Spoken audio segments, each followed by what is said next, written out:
It's a great pleasure to welcome to What's Next, Rebatho Madiba, who is the Business Development and Digital Platform Solutions at BCX. She heads up that particular department, and she's really managing executive for this department, and she took up this role in 2022 after serving as Executive of Specialised Sales for Digital EXA in the group at BCX, where she was responsible for driving the sales of customer-centric and digital-focused solutions at BCX. So lots to talk about, Rebatho, and it's a great pleasure to welcome you to the show. When you look back, I mean, it's extraordinary in the last 10 years how much has been achieved. You look back the last 10 years, and you look at South Africa, and obviously we've had our own stumbling blocks. How do you think South Africa has grown in adopting the industry, the 4IR and Industry 4 and all of these emerging technologies? How do you think we've fared as a country? No, thanks a lot, Aki. And as you said, it has been a journey that globally, around 4IR, we've been trying to adopt more, I guess, adapt. And South Africa has done well. I think I did read an article from IT Web that I think, especially with COVID, 84% of the industry has now obviously started looking at reinventing its business models, adopting technology.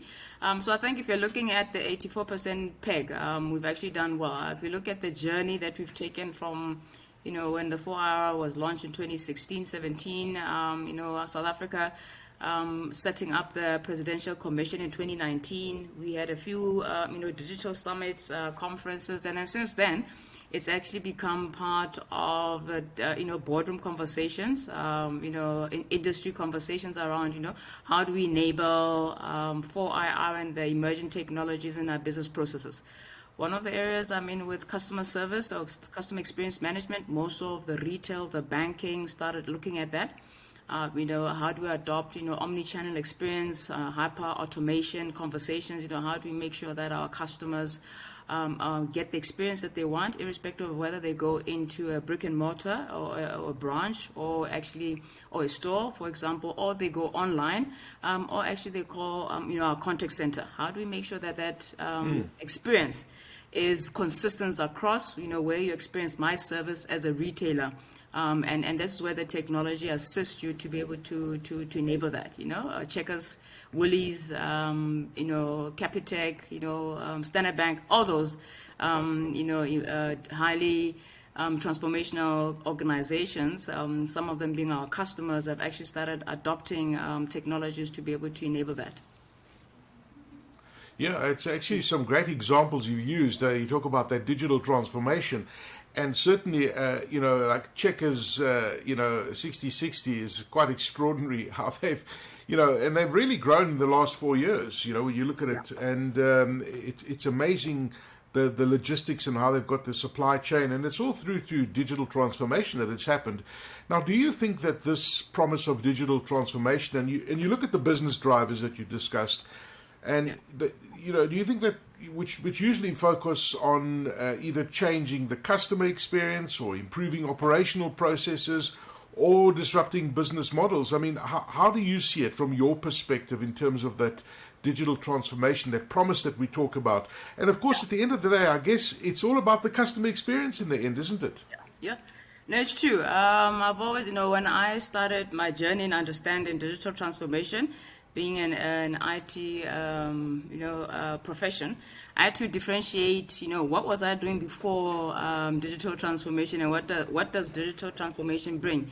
And I think for me, the disruption of the business model is the ultimate experience or ultimate goal that a business or any organization wants to basically realize in allowing the technologies to be able to create, potential revenue opportunities. Customer experience obviously is also something that we need to sustain given the competition in terms of where our the needs and the requirements from the customers are changing. Every every customer that we serve has a smartphone. Most of them. I mean, I think if you're looking at it, if I'm not mistaken, especially around South Africa, we have around 60%, 60 to 70% of the South Africans are connected. You see what I mean in terms of digital transformation. So I mean, the assumption that everybody has a smartphone obviously goes or is enabled by the fact that you need to be connected. But I think we're trying to ensure that everyone within the South African, all the citizens are connected. They've had access to connectivity. Through that, we'll be able to then, democratize the access of the solutions on the online experience.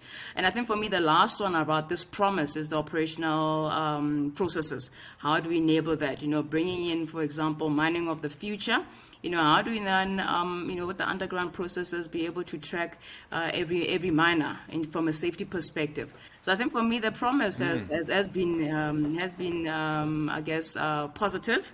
We have grown, and I think what is nice is that we have embraced as a South African community to allow the technology to be able to, allow us to, leapfrog to the future, and also, obviously, where the, technology is going into metaverse, augmented reality. I mean, this is where you want to get your business to be able to, provide that customer experience. But I think it's a journey. Currently it's around omni-channel, omni-experience, and then after that, I think metaverse experience. I don't know what the terminology will be called or termed by Gartner in the next few months or years, but it's how do we then evolve? Yeah, no, absolutely. And absolutely, when you look at it and you talk about the metaverse, and there's a lot of hype around the metaverse, and whether it goes mainstream or not is the question. But, certainly, organizations like Facebook and, many organizations like Microsoft, for example, they're putting a lot of money behind it. Yeah. And, of course, all the recent rumors about Apple also getting into that space in the next few months. So I guess when it does go mainstream, then it's going to accelerate even further. But it's kind of difficult to believe that it was just in 2015, I think it was, when the World Economic Forum identified those 6 megatrends around digital coming from 4IR. And, they spoke about things like the Internet of Things and, big data and analytics and all those kind of things, which we're going to unpack. But what do you think is the maturity of connecting people? Because you spoke about it earlier. Connecting people, having access to the internet globally and bringing it home to South Africa. Now, South Africa is a mature market, but when you look at the continent as a whole, most of the population of the continent still don't have internet access. I think it's just under 50% at the moment, but South Africa is a different story. But we've got to connect people, right? Yeah. No, we do. And I think, as you said, globally, I think we've got around 60% of active internet users. I think the main drive is social media. I think social media has, I guess, forced us to accelerate because everybody wants to be connected. Everybody wants to be, showcasing their lifestyle. Some of them actually, generate revenue called influencers, as the new profession is called. And that obviously requires you to be connected. It requires you to have a smart device and access to the internet.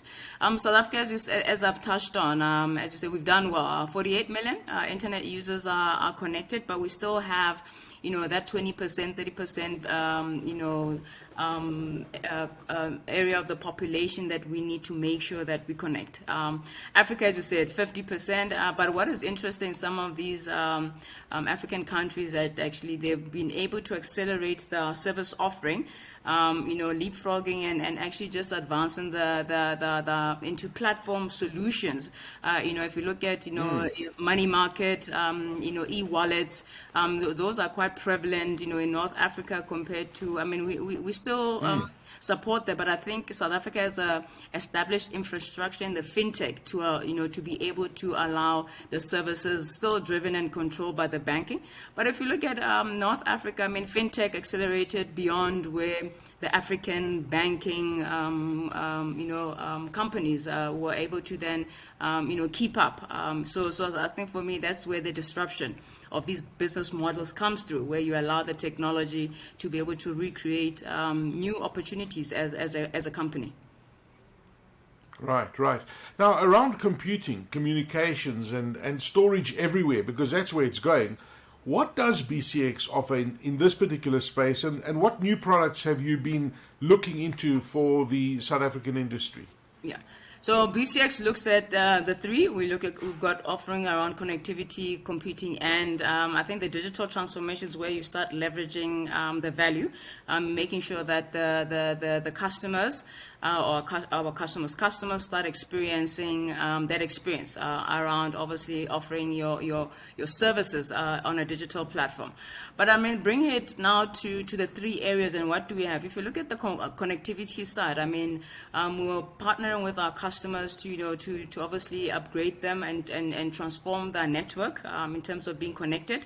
We've got software-defined network solutions. We've got wireless network solutions. I think if you look at one of our 5G use cases, the Nungunu mine use case that we actually released an article, I think, in December. BCX actually then has a wide spectrum of connectivity. Coming to computing, I mean, we've got data center solution offerings. If you obviously want us to manage your infrastructure or your applications environment, but more importantly, then within those offerings, as we innovate our managed services offerings, we then start introducing you to cloud.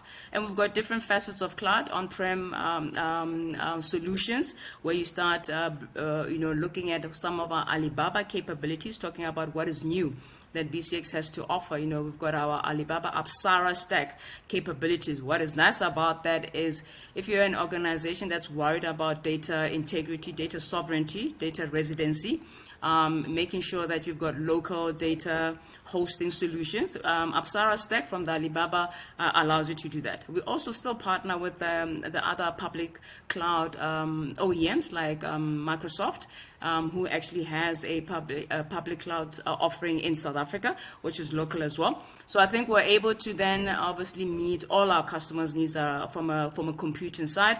And I think more importantly for me is the security offering that we then bring in over and above the computing and the connectivity, which is quite important. And I think BCX has end-to-end security offering, including, for example, a security operations center where we manage your security posture and make sure that you're basically secure in offering your digital solutions. Yeah, I mean, that security center is really impressive. And the people that you got manning it is really interesting. Yeah. Met a couple of your team members, and security is so important today. It's top of mind for most C-level suites, CIO, CTO. Security is really critical. Let's explore IoT for a second, because I know that IoT you're very passionate about IoT. And I know that at BCX, IoT is a very strong focus for the organization. And I read that by 2025, they say that there will be approximately 27 billion connected IoT devices. And, we heard these predictions a decade ago, and you thought, wow, it's impossible that you're going to get to so many billion devices, and yet we are approaching that number very, very quickly. Yeah. What is your opinion regarding the value that IoT has brought to South African industry? I think for me, and just looking at that 27 billion and bringing it home, I think South Africa is around 21.5 billion active devices connected across. And we're trying to obviously drive that in terms of accelerating and reaching that 2025 mark. And I actually wondered what makes it special about 2025, because actually that becomes the peg around, development, I guess, progression. In the IT industry. But if you look at now, how do we then spread that 21 billion, 22 billion of active devices? Majority of those devices are actually the devices that we have in our homes.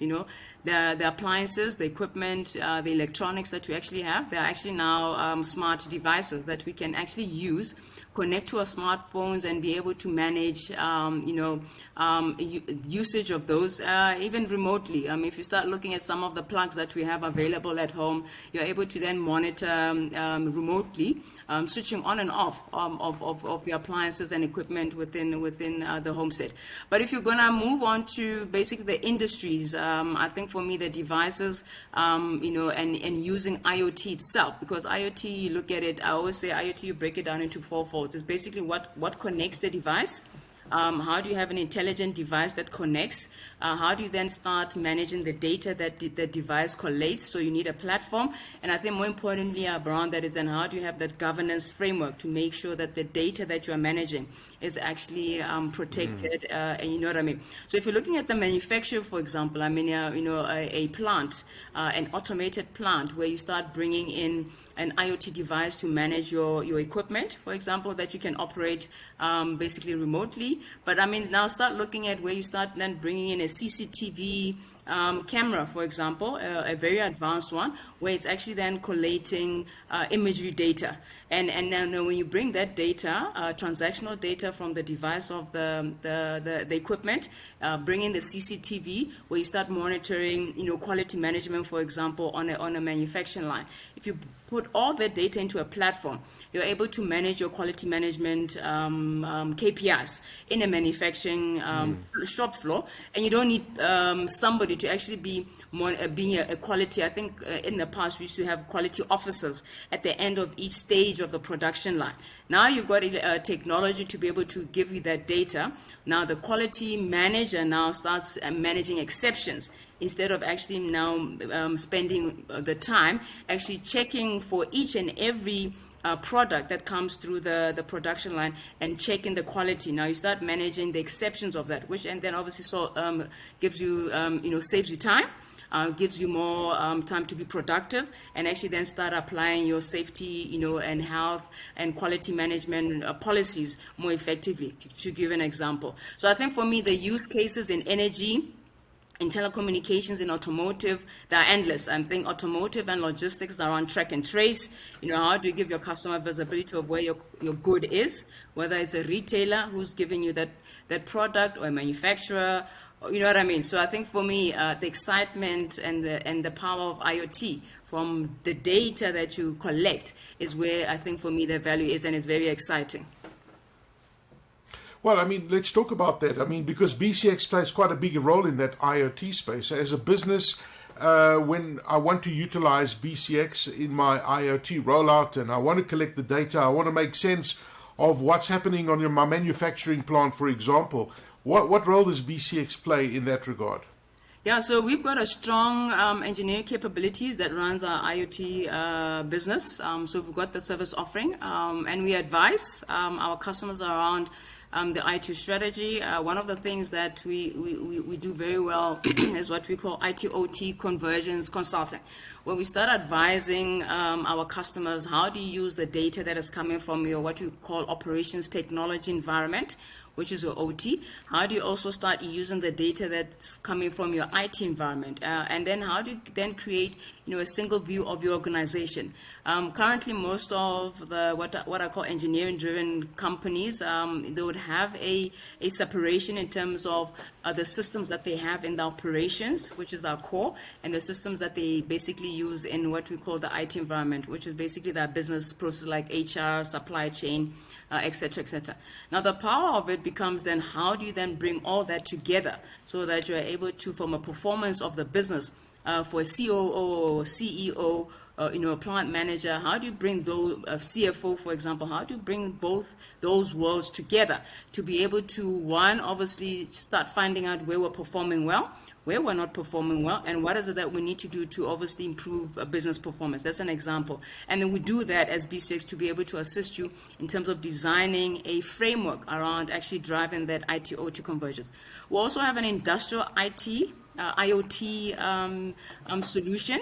For example, if you look at some of our customers' pipelines that we monitor, we actually then place devices to monitor some of the pipelines. When you start looking at the amount of inventory that you're actually moving across the pipeline, you're able to do that across kilometers of pipeline because we've got the solutions, the devices, the equipment to be able to monitor it, for example. And then obviously we've got our connected IoT platform where you want to maybe smart building management, asset tracking, where you start want to just put in the IoT solutions themselves without actually going heavily on the industrial side. We actually have that equipment and solution offering to be able to assist you. So I think from a BCX perspective, we're definitely available and ready to actually support our customers around the IoT strategy and journey. Rebatho, my final question is, regarding AI. I mean, AI has become, really sexy with ChatGPT, although AI has been around for a long time. And all of the stuff that we've been talking about, at the core of it is, managing it with artificial intelligence, getting the data that you need and making sure that the algorithms are right and, crunching those numbers and really making sense of it to add value and unlock value in your organization. Yeah. When you look at AI in South Africa, what industry value do you think that AI has played in the South African industry and obviously will continue to play going forward into the future? Yeah.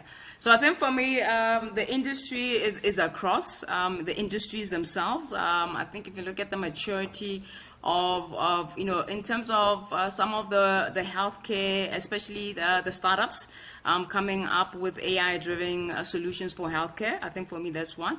Fintech. I think if you look at where the maturity of AI is, if you look at the fintech as well, if you look at the retail as well, retail, when you start looking at the marketing, analytics, and intelligence, how do you start bringing AI to basically start understanding the customer in terms of where the customer is thinking? How do you then collate, data from disparate sources to start bringing that intelligence? That's another area. So I think for me, the growth within South Africa and talking about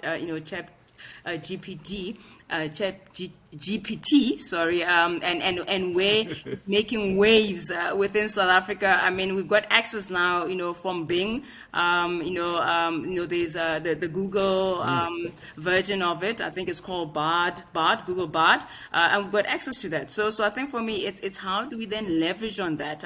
One of the solutions we started modeling in BCX is for a contact center. How do you then start bringing AI to start then translating your contact center solutions into vernacular? To just give you an example. And that we leverage within the health, within warehouse and distribution, within retail, within fintech, insurance. So as long as you've got a contact center, for example, you've got a model that you can build that starts learning how your contact center agents work, how they can improve. When you've got aggressive customers, they start giving you an alert around, maybe a supervisor take over this call because basically the customer is aggressive. So I think for me, the use cases in terms of how we can allow AI to allow us to grow and improve our service offering as an industry in South Africa is actually, I think the value of that for me is obviously explosive. I think for me, it's now how do we manage, obviously, the regulation of AI, for example, into our processes. I mean, education, I think, GPT, is blowing up the education system around plagiarism. How do we then manage the plagiarism issue in education? So I think for me, it's pros and cons of allowing the technology to assist you. But I think for me, it's then how do we then bring back the ethical side of things as well into enabling our solutions with such technologies as AI. Fantastic. Putting it all into perspective and unpacking all of these incredible digital technologies. It seems very daunting, going forward, but it's such an exciting ride that we're on at the moment, and the value that technology can unlock, provided you do it properly, provided you have the right partner, it's all there, but you just need to be able to unlock that value and do it in a proper way. Yeah. Rebatho Madiba, Business Development Digital Platform Solutions at BCX, thank you so much for your time and unpacking those important issues. Thank you very much.